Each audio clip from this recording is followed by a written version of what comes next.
उन्हाळ्याच्या काळामध्ये पाण्यासोबत स्टार्चचं कंटेंट शरीरामध्ये वाढवणं खूप जरुरी असतं आणि ह्या काळामध्ये टरबूज, खरबूज अशा प्रकारचे जे पिकं आहेत ते सगळ्यांच्या अन्नामधलं एक प्रमुख घटक होऊन जातो. तसं टरबूजाची लागवड जी आहे ती जानेवारी-फेब्रुवारीमध्ये सुरू होते.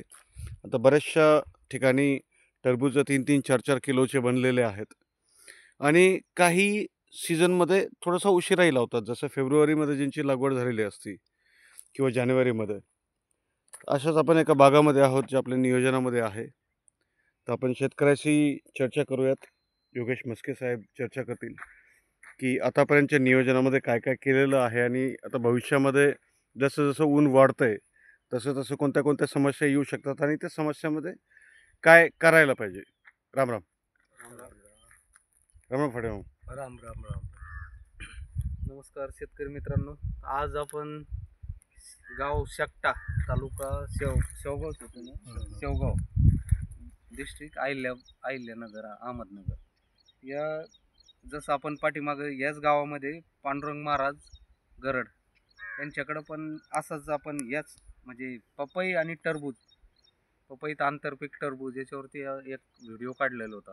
तसे त्याच गावातले प्रगतशील शेतकरी श्री कांतानाना फाटे यांच्या टरबूजाच्या प्लॉटमध्ये आपण आलेलो आहोत. या प्लॉटमध्ये सुद्धा त्यासोबत पपई लावलेली.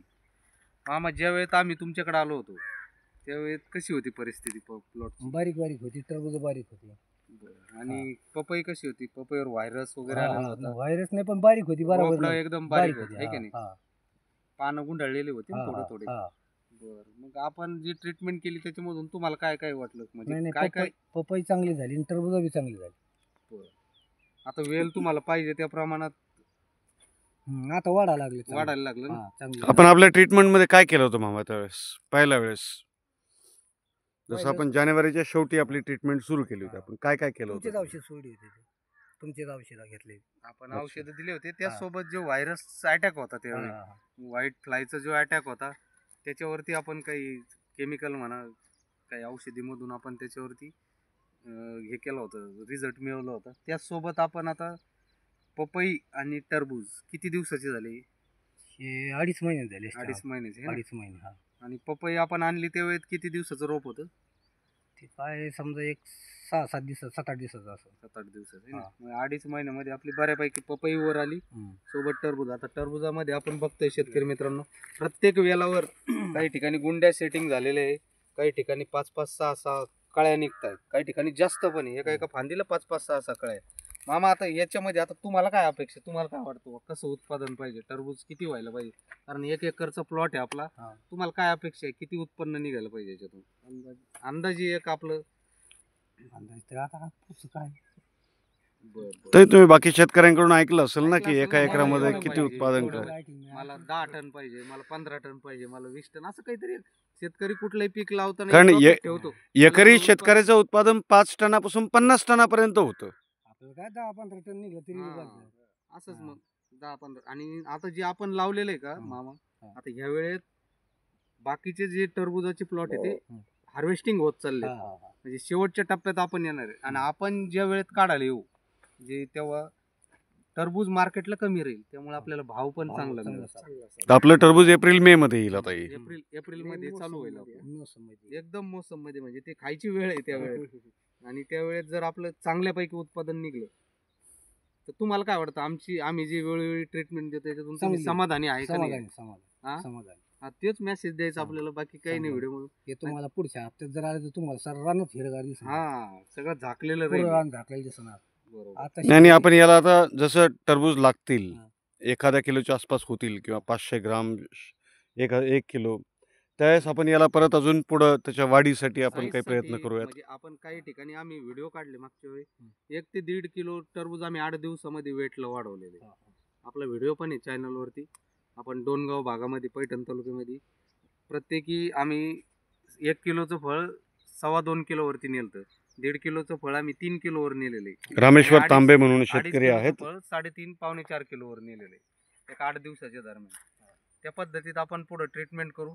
तुम्ही आता याला पाणी कमी पडून नका देऊ. नाही, इथून नाही, पुढे पाणी जेवढी कमी पडत. आपले जे प्लॉट आहे ते जेवढा थंड राहील तेवढा म्हणजे चांगला आहे. सारखंच पाणी ठेवायचं असं पण नाही, नाही नाही नाही वापसा पण वापशारी येऊन येतं द्यायची, वापस. परंतु वापशारी जास्त ताण नाही बसला पाहिजे. हा. कारण आता आपली फ्लावरिंग स्टेज आहे हम्म. आणि या स्टेज मध्ये कळी घालता कामा नये आपली, कारण कळी सेटिंग होणं फार महत्वाचं आहे.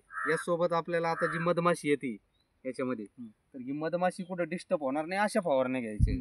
कारण तुम्ही आता बाहेरून केमिकल वगैरे आणून फवारू शकत नाही याच्यावर. हम्म. आता जर मधमाशी याच्यावर फिरली नाही तर मग परत सेटिंगला प्रॉब्लेम येऊ शकतात. बरोबर आहे. जे परागीकरण व्हायला पाहिजे ते होणार नाही. त्यामुळं आता जी औषधी द्यायची आपल्याला त्यामधून आपल्याला ही फुलगळ पण झाली नाही पाहिजे, हम्म. सेटिंग चांगली झाली पाहिजे, गुंडी चांगली बनली पाहिजे, त्यासोबत मधमाशी डिस्टर्ब नाही झाली पाहिजे आणि वेलाचा जो विस्तार चालू आहे तो अजून जास्त प्रमाणात वाढला पाहिजे. त्यासाठी आणि टरबुजाचं उत्पादन वाढता वाढता आपल्याला पपईची सुद्धा काळजी घ्यायची आहे. त्यासोबत आपण पपई बघतो. पपई कशी वाटते तुम्हाला या चांगली आहे. पपई पण काही कुठं डिस्टर्ब नाही नाही, तुमची. नाही, नाही. पपईचा पण ग्रोथ चांगली आहे, खूपच गोड चांगली. मजबूत होतंय, पानाचा विस्तार चांगला आहे, कुठला व्हायरस काही नाहीये, काहीच नाही, काहीच नाही. आहे का नाही? सगळं व्यवस्थित. चालेल. आणि हे जे तुम्ही ट्रॅप वगैरे लावलेले, जे मागच्या वेळेस तुम्हाला सांगितलं होतं आम्ही, ट्रॅप लावा, साप ते मत्स्यकारी हा. सापळा सगळे लावा, सगळे ते जाम पण- झाले ते. हम्म. तरी बघितलं ट्रॅपची संख्या वाढवावी असं वाटतंय तरी आम्हाला. आपण एक 4-5 अजून संख्या वाढू, कारण काही ठिकाणी गॅप आहे. हे पहा, या लाईन मध्ये भरपूर गॅप पडलेला आहे आपला ट्रॅपचा, आहे का नाही? एक 5-10 ट्रॅप आणून अजून लावले तर आता तुम्ही बघताय त्या ट्रॅपला प्रत्येक ठिकाणी किती पॅक पॅक झाले सारे आहे सारे का pack नाही? झाले. चिटकले ना हा, त्याला. हा, हा. हम्म. ते गल्लासाचं बिन एक बी सगळं पॅक झाले. सोबत आपले जे वांगे आहे त्याला फवारण्या चालू आहे ना, हा. जे पलीकडून जे पीक आहे, हा, pack. कारण त्याला पण याच्या सोबत फवारण्या ठेवा, नाही तर त्याच्यावरचे अटॅक नाही, नाही. इकडे यायचे चालू होऊन जातात. चालेल मामा, तुम्ही आमच्या सोबत आले, व्हिडिओ काढला त्याबद्दल तुमचं धन्यवाद. धन्यवाद. तसेच आपल्या आपण जे शकटा गावात आलो तिथले प्रगतशील शेतकरी श्री शशिकांत गरड यांचा पण मोसंबीचा बाग आपण यावर्षी फोडलेला आहे. त्यांचा एक व्हिडिओ आपण मोसंबीमध्ये काढू आता याच्यानंतर. चालेल, धन्यवाद. धन्यवाद सर.